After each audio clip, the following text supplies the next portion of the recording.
Good morning all of you. स्वागत आहे तुम्हा सर्वांचं आपल्या यूट्यूब चॅनल गुरुकुल स्टडी अकॅडमीमध्ये.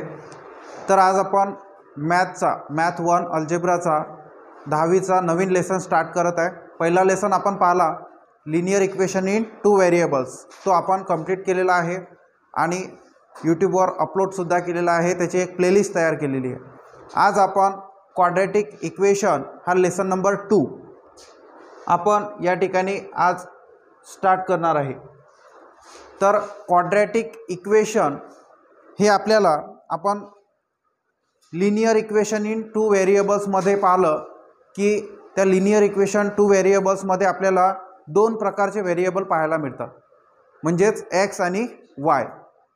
त्याची जी पॉवर आहे किंवा इंडेक्स आहे किंवा डिग्री आहे ती आपल्याला हायेस्ट डिग्री किती पाहायला मिळते, 1 + 1. तर तशाच प्रकारे क्वाड्रॅटिक इक्वेशन याची डेफिनेशन काय होणार. अँड इक्वेशन क्वाड्रॅटिक इक्वेशन म्हणजेच काय, अँड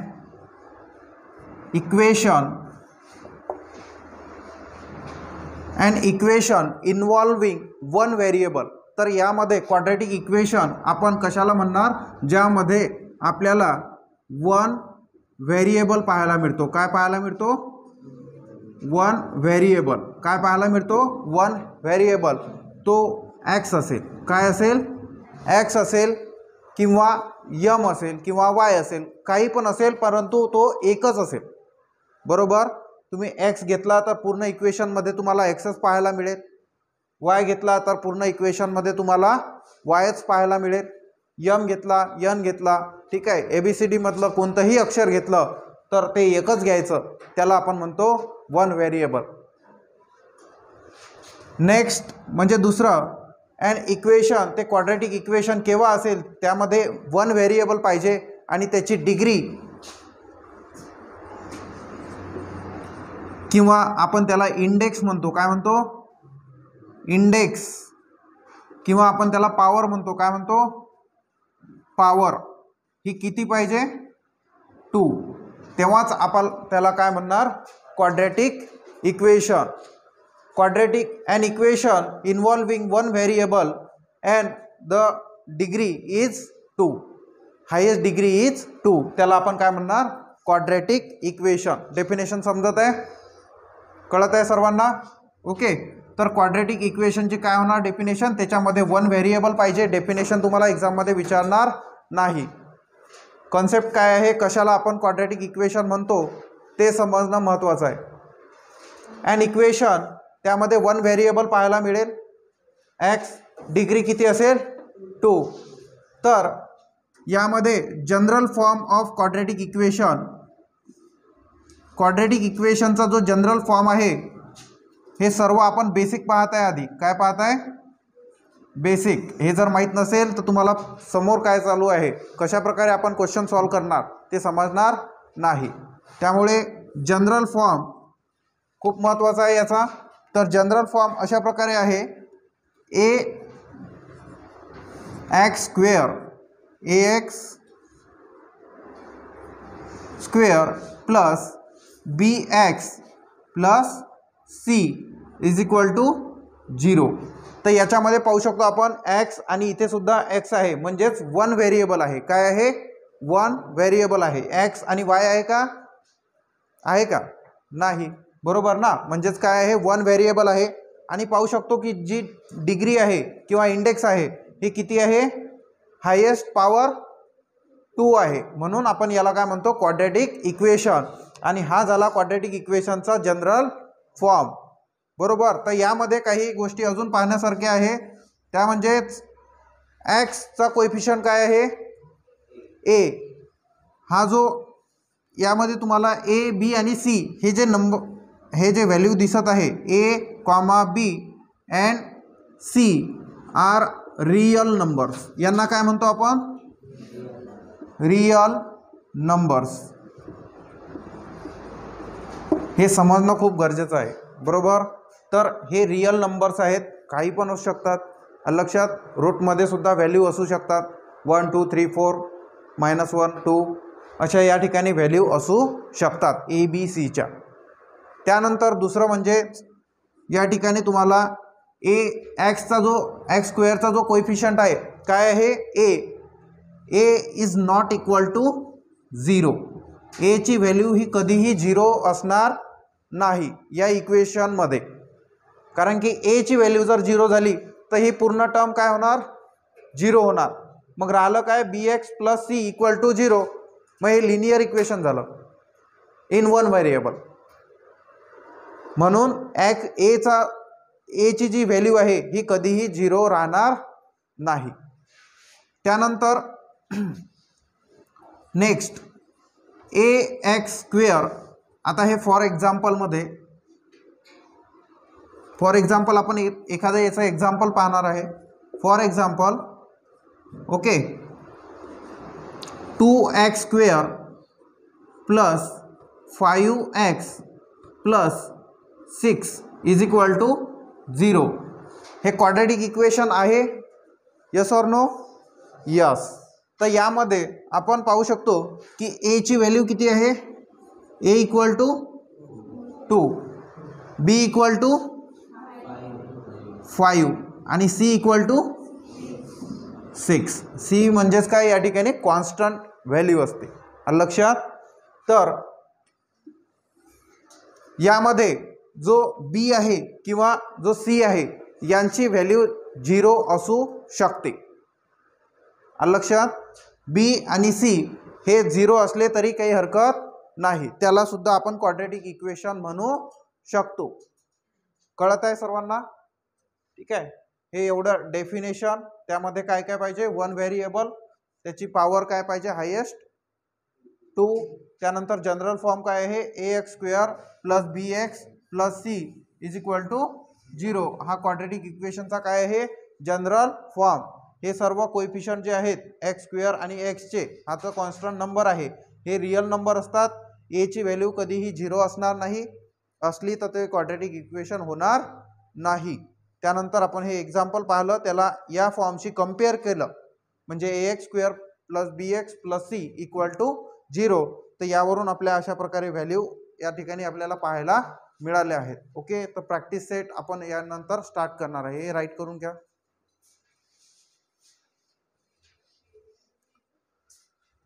तर आता आपण या ठिकाणी स्टार्ट करत आहे प्रॅक्टिस सेट 2.1 क्वाड्रॅटिक इक्वेशन मधला पहिला प्रॅक्टिस सेट 2.1. यामध्ये फर्स्ट क्वेश्चन आहे write any two quadratic equation. Quadratic equation write करण्यासाठी आपण आताच जनरल फॉर्म पाहिला. जनरल फॉर्म काय होता, A x square equal to 0. तर यामध्ये आपण first write any two quadratic equation write करण्यासाठी ए बी सी हे काय असतात कोणतेही नंबर्स. तर त्या ठिकाणी पहिलं आपलं आपण राईट करणार X square plus 5x plus 2 equal to 0. बरोबर. एक्स स्क्वेअरचा कोइफिशियंट या ठिकाणी काय घेतला आपण 1 घेतला, चालेल ना. त्यानंतर सेकंड इक्वेशन आपण लिहू शकतो 5x स्क्वेअर इक्वल टू 36. हे क्वाड्रॅटिक इक्वेशन होईल का, यस ऑर नो? यस. मी काय सांगितलं तुम्हाला, बी हा 0 असू शकतो आणि सी सुद्धा 0 असू शकतो. म्हणजे राहिलं काय a x square plus equal to 0. हे सुद्धा क्वाड्रॅटिक इक्वेशन मानल्या जाते, समजलं, आलं लक्षात. त्यामुळे हे सुद्धा काय होणार क्वाड्रॅटिक इक्वेशन होणार आहे. समजला पहिला क्वेश्चन. त्यानंतर सेकंड क्वेश्चन राईट करायचा आहे, हे एवढं राईट करून घ्या. नेक्स्ट जो क्वेश्चन नंबर 2 आहे, यामध्ये decide which of the following are quadratic equation. तर पहिलं X square plus 5x minus 2 is equal to 0. आपल्याला डिसाईड करायचं आहे की क्वाड्रॅटिक इक्वेशन आहे किंवा नाही. तर सर्वात आधी आपल्याला एक जनरल फॉर्म माहीत आहे. काय फॉर्म माहीत आहे, क्वाड्रॅटिक इक्वेशनचा general form a x square plus b x plus c equal to 0. तर या फॉर्ममध्ये हे इक्वेशन तयार होत आहे का, बसत आहे का, यस ऑर नो? पहा लक्ष द्या. X square plus 5x minus 2 equal to 0. तर व्यवस्थित या ठिकाणी बसत आहे. ओके. तर देअरफॉर इन दिस इक्वेशन आपण लिहू शकतो, in this equation the x is only one variable with highest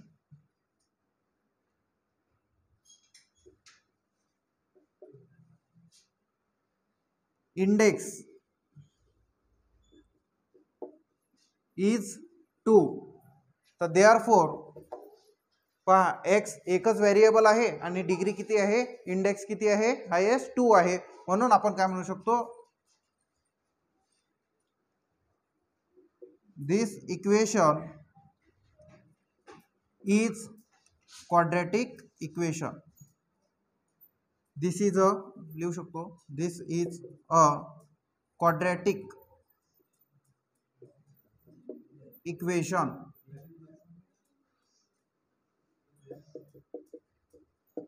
this is a quadratic equation. Okay. त्यानंतर सेकंड इक्वेशन पहा, लक्ष द्या. सेकंड क्वेश्चन मध्ये आपल्याला y square equal to 5y minus 10. तर हा जो जनरल फॉर्म आहे हा आता सर्वांना पाठ असला पाहिजे, बरोबर. तर ax square plus bx plus c. Okay. तर इथं वन व्हेरिएबल कोण आहे, y आहे. ओके. तर आपण क्वाड्रॅटिक इक्वेशनच्या जनरल फॉर्म मध्ये त्याला ठेवण्याचा प्रयत्न करू. ओके. वाय स्क्वेअर म्हणजे ax square as it is आहे. हा 5y आपण या साईडला घेऊन येणार म्हणजेच मायनस 5y आणि प्लस 10 इकडे घेऊन येणार म्हणजेच मायनस 10चा काय होणार, प्लस 10 इज इक्वल टू काय राहणार, 0. ओके. तर यामध्ये सुद्धा आपल्याला जनरल फॉर्मशी जर कम्पेअर केलं तर ax square plus bx plus c च्या फॉर्ममध्ये ते दिसत आहे. हायेस्ट डिग्री किती आहे, 2 आहे, बरोबर. तर in this equation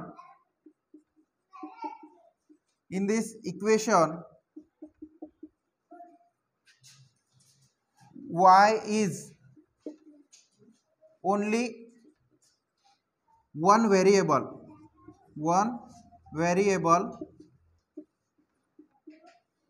with index 2. त्याचा इंडेक्स म्हणजे पॉवर किती आहे, 2 आहे. म्हणून आपण देअरफॉर लिहू शकतो, this is a quadratic equation. याला म्हणू शकतो, this is a quadratic equation. दोन्ही प्रॉब्लेम समजले, राईट करून घ्या. एकदम सिंपल आणि सोपे आहेत. नेक्स्ट थर्ड क्वेश्चन आहे, पाहू शकतो आपण, y square plus 1/y equal to 2. तर यामध्ये आपल्याला हे क्वाड्रॅटिक इक्वेशन तुम्हाला दिसत आहे का, यस ऑर नो, आहे किंवा नाही? ओरली काही आपण सांगू शकणार नाहीये, बरोबर. तर पहा, लक्ष द्या. आता आपण या ठिकाणी चूक करतो. ओके. आपल्याला स्क्वेअर दिसला की आपल्याला वाटते ते क्वाड्रॅटिक इक्वेशन आहे का, बरोबर. परंतु आपल्याला जनरल फॉर्म माहित आहे. जनरल फॉर्म काय आहे, ax square plus bx plus c. नेहमी इक्वेशनला या फॉर्म मध्ये घेऊन येण्याचा प्रयत्न करायचा आहे. तर या ठिकाणी अपॉन मध्ये आपल्याला जनरल फॉर्म मध्ये काही संख्या दिसत आहे का, काही व्हेरिएबल दिसत आहे का, नाही. मग आपण काय करणार, इथे क्रॉस मल्टिप्लाय करणार. तर देअरफॉर काय होणार, y square into y. Okay. Cross multiply केलं तर y स्क्वेअर मल्टिप्लाय, हा y काय जाणार, इथे मल्टिप्लाय होईल आणि प्लस 1. आता याच्या खाली काही नसतो म्हणजेच काय असतो, 1 मल्टिप्लाय 1 म्हणजेच काय राहणार, 1. आणि अपॉन मध्ये काय राहणार, y is equal to 2 as it is. तर therefore y multiply y square multiply y म्हणजेच y क्यूब. याच्यावर पॉवर काही नसते म्हणजेच 1 असते. बेस सेम आहे म्हणून पॉवरची ॲडिशन म्हणजेच y क्यूब प्लस 1. आणि हा जो मल्टिप्लाय डिवाइड बाय वाय आहे हा इकडे गेला तर काय होणार मल्टिप्लाय म्हणजेच 2y. तर therefore Y cube plus 1 sorry हा -2y हा +2y इकडे आहे तिकडे आहे त्याला इकडे घेऊन येणार तर -2y plus 1 is equal to 0. तर आता सांगा पॉवर हायेस्ट इंडेक्स किती आहे 3 आहे बरोबर. तर इन दिस इक्वेशन आपण लिहू शकतो in this equation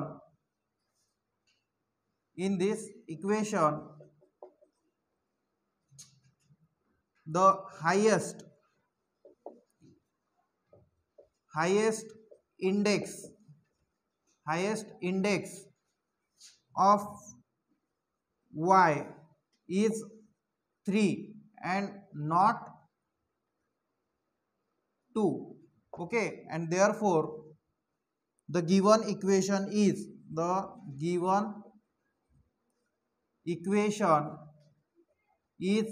not quadratic equation. समजलं यस और नो समजलं ना की जे इंडेक्स आहे हायेस्ट पॉवर किती आहे 3 आहे मग हे क्वाड्रॅटिक इक्वेशन होणार का नाही बरोबर. तर नेक्स्ट क्वेश्चन 4 नंबरचा क्वेश्चन पहा लक्ष द्या त्यानंतर सोबत राईट करसाल लक्ष द्या सर्वांनी इकडे. याला सुद्धा आपण ax square plus bx plus c या जनरल फॉर्म मध्ये इक्वल टू 0 या जनरल फॉर्म मध्ये आपण त्याला घेऊन येण्याचा प्रयत्न करू बरोबर. तर हा x अपॉन मध्ये आहे याला क्रॉस मल्टिप्लाय करू म्हणजे therefore x into X square plus 1 equal to -2. आता हा x into X square plus 1 आणि अपॉन मध्ये काय राहतो हा x राहतो इक्वल टू -2 आहे. तर देअरफॉर एक्स स्क्वेअर प्लस हा जो x आहे इकडे गेला म्हणजेच -2x तो -2x आपण या साईडला घेऊन येणार म्हणजेच प्लस 2x आणि प्लस 1 इज इक्वल टू काय राहणार 0. समजलं. तर यामध्ये आपण पाहू शकतो की जे हायेस्ट पॉवर आहे x ची किती आहे 2 आहे. ओके तर मग आपण लिहू शकतो therefore in this equation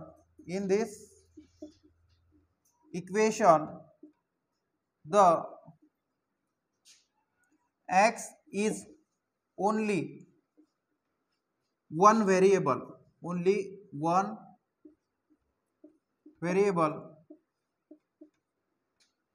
with highest index is 2 and therefore the given equation is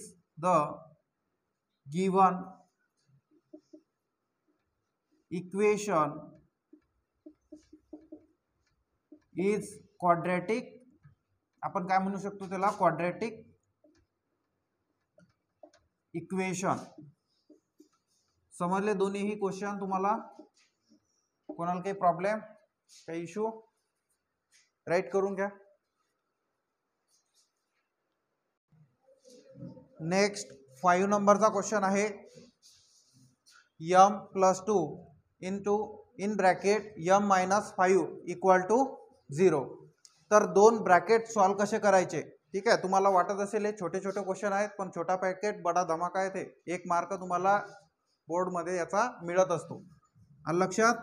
तर या ब्रॅकेटने आपण या ब्रॅकेटला कशा प्रकारे मल्टिप्लाय करणार तर पहिले काय आहे m बरोबर. तर m ॲज इट इज लिहून घ्यायचा त्यानंतर हा पूर्ण ब्रॅकेट लिहायचा m - 5 ओके. नंतर काय आहे +2 आहे काय आहे +2 बरोबर. तर या नंतर +2 नी पूर्ण या ब्रॅकेटला मल्टिप्लाय करायचं आहे m - 5 इक्वल टू 0. काय आहे m - 5 इक्वल टू 0. तर याला कशा प्रकारे आपण सॉल्व करणार पहा. m ने या ब्रॅकेटला मल्टिप्लाय करायचं m into m square minus 5 into m 5m plus 2 into m 2m. आता 2 इंटू -5 -10 बरोबर.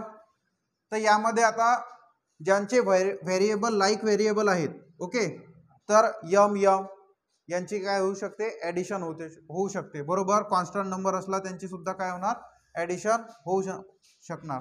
तर या ठिकाणी देअरफॉर आपण लिहू शकतो यम स्क्वेअर. आता -5 आणि -5 + 2 किती होणार, -3 आणि M as it is. Okay, -10 = 0. तर हे तुम्हाला क्वाड्रॅटिक इक्वेशन दिसत आहे का, yes or no. In this equation आपण लिहू शकतो, in this equation therefore in this equation the कोणता एक व्हेरिएबल आहे M is only one variable with index is 2. Therefore the given equation is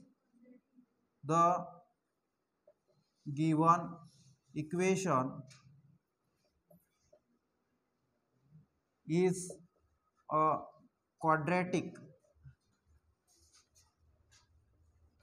काय असेल, इक्वेशन. समजलं.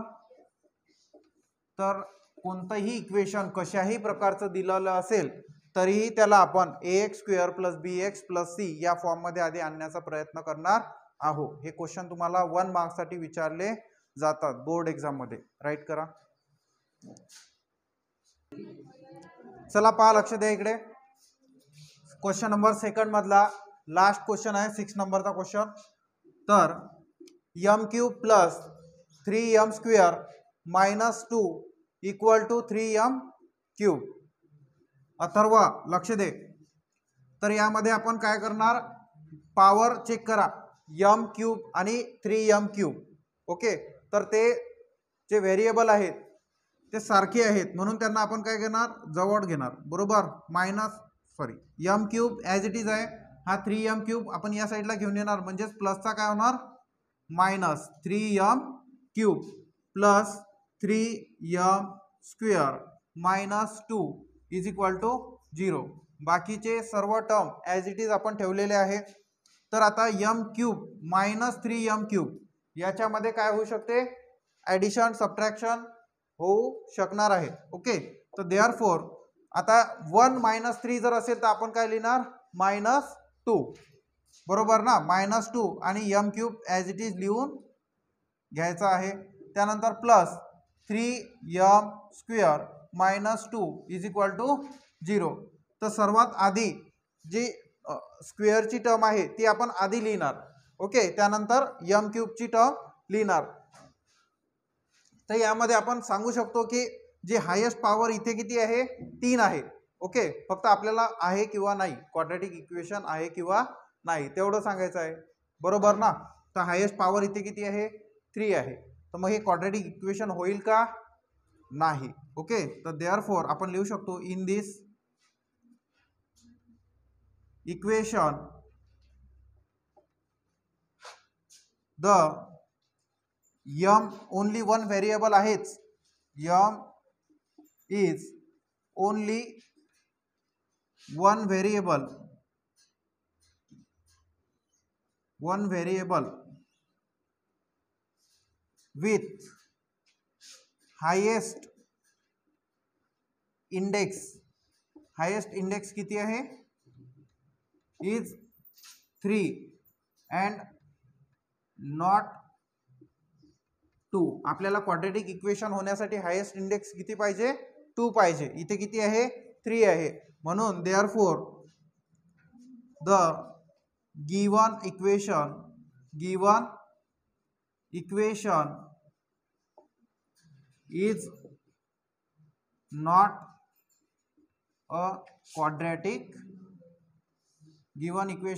Is not a quadratic equation. समजला. शेवटचा प्रश्न होता क्वेश्चन नंबर 2 मधला, लास्ट क्वेश्चन होता. याच्यामध्ये कशा प्रकारे आपण याला सॉल्व केलं, ax² + bx + c च्या फॉर्ममध्ये त्याला घेऊन आलो. आणि सांगितलं की क्वाड्रॅटिक इक्वेशन नाही आहे कारण पॉवर 3 आहे. राईट करा. तर नेक्स्ट थर्ड क्वेश्चन आहे, write the following quadratic equation in the form, जो की आपण क्वाड्रॅटिक इक्वेशनचा जनरल फॉर्म पाहिलेला आहे, ax² plus bx plus c is equal to 0. Write the values of a, b and c for each question. तर आपल्याला प्रश्न दिलेला आहे, यामध्ये या क्वेश्चनला आपण 2y equal to 10 minus y². तर जनरल फॉर्म आपल्याला सर्वांना माहीत आहे. तर या फॉर्ममध्ये लिहिण्याचा आपण जर त्याला ट्राय केलं तर काय होणार, हा y² मायनस y² या साईडला आहे, इकडे जर आपण त्याला घेऊन आलो तर काय होणार प्लस y, काय होणार प्लस y².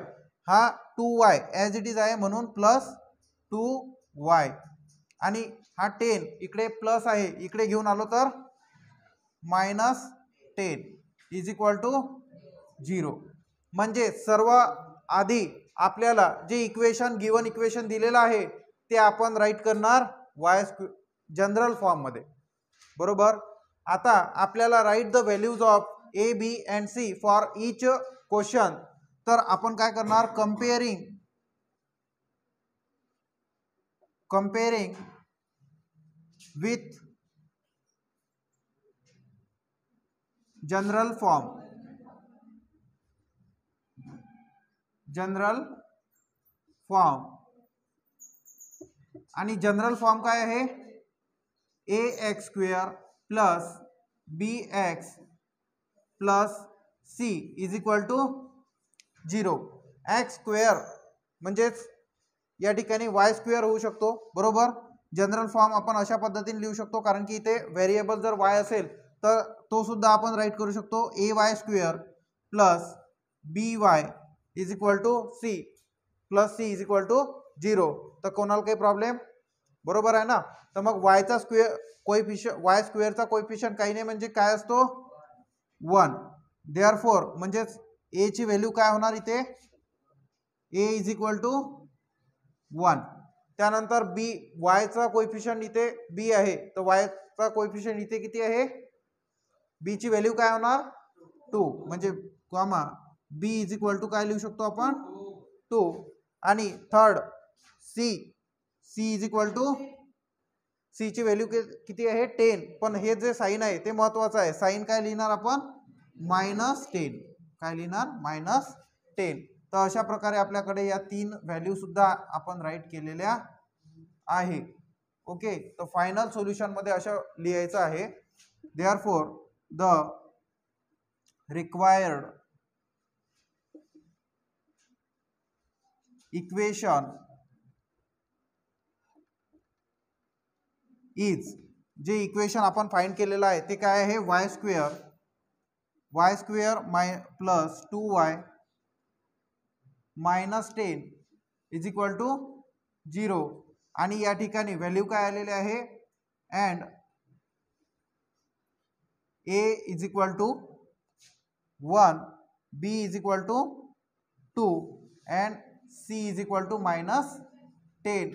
तर अशा प्रकारे हे जे पहिलं सोल्युशन आहे ते आपण कंप्लीट केलेलं आहे.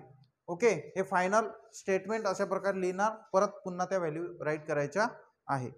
समजलं सर्वांना, राईट करा.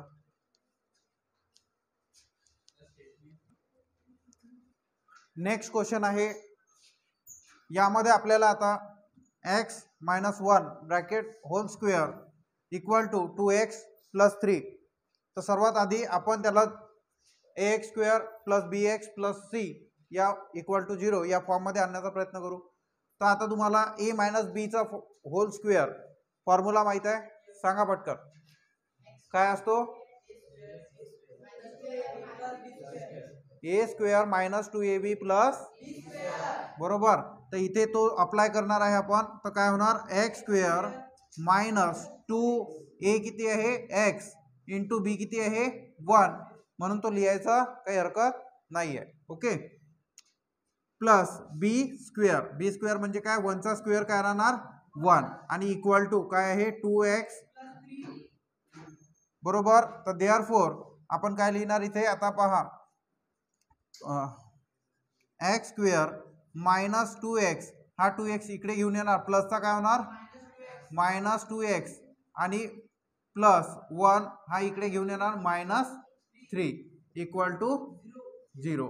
आता 2x काय होणार, कॅन्सल होतील का, ॲडिशन होणार, मायनस मायनस आहे म्हणजेच ॲडिशन, बरोबर. तर therefore x square minus minus minus, परंतु 4x minus 2 is equal to 0. तर अशा प्रकारे आपल्याला रिक्वायर्ड फॉर्म मिळालेला आहे. Okay, x square minus 4x minus 2 is equal to 0. तर आता आपण त्याला कम्पेअर करणार, comparing with ax square plus bx plus c is equal to 0. तर a ची व्हॅल्यू काय होणार, a equal to 1, b equal to x स्क्वेअरचा कोएफिशियंट पहा ना काय आहे, काही नाही म्हणजे 1 असतो.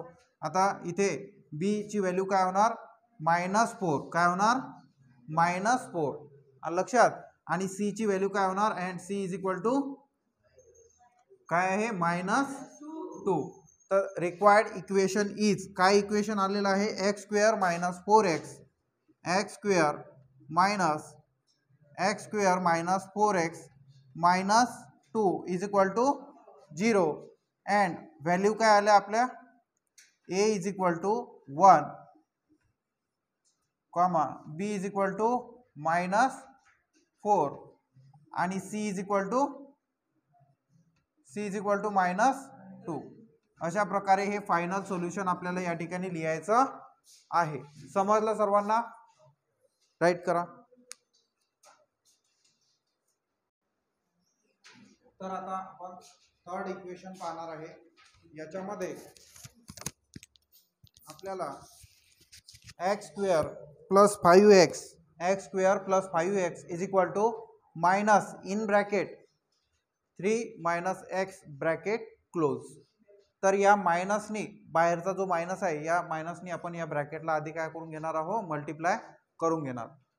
तर पहा, लक्ष द्या, X square plus 5x is equal to minus multiply plus म्हणजेच काय होणार -3, आणि मायनस मायनस काय होणार प्लस एक्स, कळत आहे ना, -1 मल्टिप्लाय -1 काय होते +1, बरोबर. तर देअरफॉर इथे हा जो x आहे हा आपण या साईडला घेऊन येणार. Therefore x square plus 5x प्लसचा काय होणार -x, आणि हे प्लस -3 इकडे आल्यावर काय होतील +3 इज इक्वल टू 0. तर देअरफॉर एक्स स्क्वेअर फायनल जो जनरल फॉर्म आहे आपल्याला, हे जे क्वेश्चन आहे कशा फॉर्ममध्ये पाहायला मिळणार, x square plus 5x minus x 4x किती होणार 4x plus 3 is equal to 0. तर हे एक रिक्वायर्ड फॉर्म आपल्याला आलेला आहे, ax square plus bx plus c equal to 0. तर आता कम्पेअरिंग विथ जनरल फॉर्म जर आपण केलं, ax square plus bx plus c is equal to 0 जर आपण केलं, तर आपल्याला a ची व्हॅल्यू किती मिळणार, एक्स स्क्वेअरचा कोएफिशियंट किती आहे 1 आहे, म्हणून a इक्वल टू 1 किती येणार, a इज इक्वल टू 1. त्यानंतर b ची व्हॅल्यू किती येणार, b is equal to 4, b is equal to किती येणार 4, कारण की x चा कोएफिशियंट काय आहे 4 आहे, आणि कॉन्स्टंट c ची व्हॅल्यू किती येणार, c इज इक्वल टू 3. तर आपण लिहू शकतो the required equation is, equation काय आलेलं आहे आपलं फायनल सोल्युशन मध्ये, x square plus 4x plus 3 is equal to 0, आणि व्हॅल्यू अँड व्हॅल्यू काय आलेले आहे, a is equal to 1, b is equal to 4 and c equal to 3, बरोबर. तर अशा प्रकारे व्हॅल्यू सुद्धा इथे फायनल राईट करायचे आहे.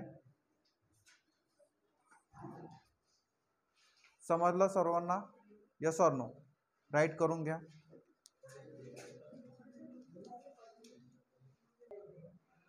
नेक्स्ट 4 नंबरचा क्वेश्चन आहे, 3m square is equal to 2m square minus 9.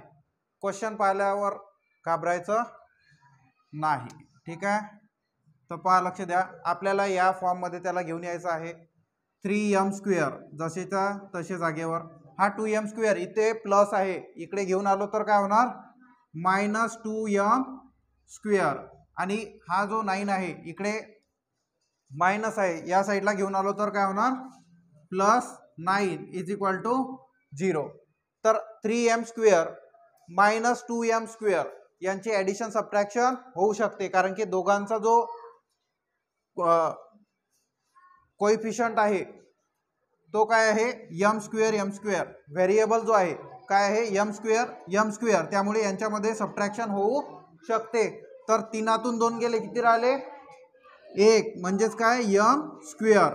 आता इथे प्लस जो bx ची जी टर्म आहे ती नाही आहे, म्हणजे आपण काय कन्सिडर करणार तिथे 0m, बरोबर. 0 b ची व्हॅल्यू काही नाही, म्हणजेच काय असणार मग 0m plus 9 is equal to 0. कळत आहे सर्वांना. आपण काय केलं, त्याला ax square plus bx plus c या फॉर्ममध्ये इक्वल टू 0 या फॉर्ममध्ये घेऊन आलेलो आहे, बरोबर. तर आता व्हॅल्यू काय होणार, therefore comparing with the general form काय आहे ax square plus bx plus c is equal to 0. इथे m स्क्वेअर पाहिजे, आलं लक्षात. तर am square plus bm plus c is equal to 0. तर आता a ची व्हॅल्यू इथे किती होणार, a इज इक्वल टू 1, बोलत जा जरा. b इज इक्वल टू आणि c इज इक्वल टू 9. तर रिक्वायर्ड इक्वेशन काय आहे आपलं, सांगा पटकन. m square plus 0m plus 9 is equal to 0 and a is equal to 1, b is equal to आणि c is equal to 9. Very good. चला write करून घ्या. तर नेक्स्ट क्वेश्चन आहे 5 number, p into in bracket 3 plus 6p equal to minus 5. तर आता आपण या ठिकाणी याला काय करणार, p ने मल्टिप्लाय करणार या ब्रॅकेटला. तर आपल्याला काय मिळेल पहा, लक्ष द्या. p into 3p plus 6 into p 6p into p किती होणार, काय होणार 6p स्क्वेअर आणि equal to minus 5 as it is. Therefore आता स्क्वेअरची टर्म आपण सर्वात आधी घेऊन येतो, कारण की जनरल फॉर्म काय आहे ax square plus bx plus c equal to 0. तर therefore 6p square as it is आहे, हा 3p इकडे घेऊन येणार, म्हणजे त्या साईडला आहे तो, लक्षात, म्हणून प्लस, आणि हा मायनस 5 या साईडला घेऊन येणार, म्हणजेच काय होणार प्लस 5 इज इक्वल टू 0. तर जनरल फॉर्मशी जर आपण कम्पेअर केलं तर आपल्याला काय व्हॅल्यू या ठिकाणी पाहायला मिळतील. जनरल फॉर्म काय होणार, ap square plus bp plus c is equal to 0. Okay. तर p स्क्वेअरचा कोएफिशियंट काय आहे a, तर a ची व्हॅल्यू इथे किती होणार, a इक्वल टू 6. त्यानंतर bp, हा 3p आहे, ओके, तिथं स्क्वेअर झाला होता. तर इथे b ची व्हॅल्यू काय होणार 3 and c is equal to 5, बरोबर. तर रिक्वायर्ड इक्वेशन काय आहे 6p square plus 3p plus 5 is equal to 0, आणि व्हॅल्यू काय आहे and a is equal to 6, त्यानंतर b इज इक्वल टू 3 आणि c इज इक्वल टू 5. समजलं, राईट करा पटकन.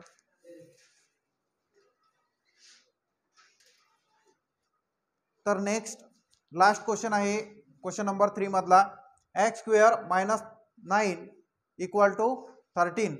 तर देअरफॉर पहा, लक्ष द्या, x स्क्वेअर मायनस 9 आणि हा जो 13 आहे हा आपण या साईडला जर घेऊन आलो तर काय होणार मायनस 13. आता इथे मायनस मायनस काय होणार प्लस होणार म्हणजे ॲडिशन, कळत आहे. तर therefore equal to X square. आता यांची जर ॲडिशन 13 + 9 किती होणार 22 आणि इक्वल टू 0, बरोबर ना. आणि यामध्ये आता आपल्याला जो कोएफिशियंट आहे बीचा त्याची व्हॅल्यू दिसत नाही आहे, म्हणजे बी एक्स दिसत आहे का नाही. मग आपण तिथे काय घेणार, therefore x square plus 0x minus 22 is equal to 0, बरोबर. तर therefore comparing with the general form काय असेल, a x square plus b x plus c is equal to 0. तर therefore a is equal to 1, b is equal to 0, c is equal to -22.